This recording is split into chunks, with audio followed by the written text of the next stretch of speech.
Hello guys, alam nyo ba na may bagong update na naman ang ating mga messenger? Baka hindi nyo po napapansin or hindi nyo pa guys na-try.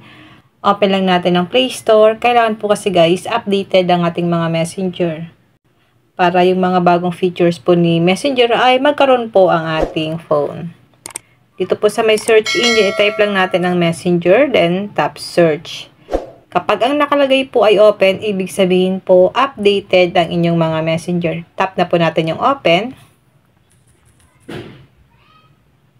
Kapag naka-black screen po, ibig sabihin meron yung privacy password.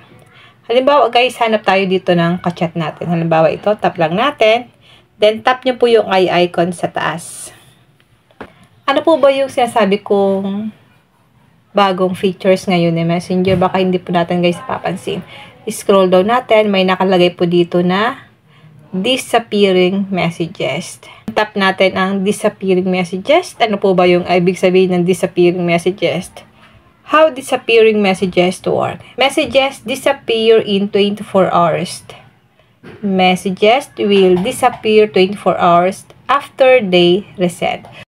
So, ang ibig sabihin nito guys, mawawala po yung message natin after 24 hours kapag na-send po natin ito guys, okay? So, mawawala po yung message natin. Dito naman tayo sa you'll get screenshots, notifications. People in the chat will get an alert if screenshots are detected. Halimbawa naman ito guys, meron akong ka-chat. Then, ini-screenshot niya po yung mga conversation namin. So, mano-notify ako once na ini-screenshot niya po yung mga conversation namin dalawa. Ito po yung you'll get screenshot notifications. Dito naman tayo sa conversations can be reported. Disappearing messages can be reported up to 6 hours after they disappear. So, tap na po natin dito guys yung continue. Para ma-activate po yung disappearing messages nyo, itap mo lang po itong 24 hours para sa inyong disappearing messages ng inyong ka-chat.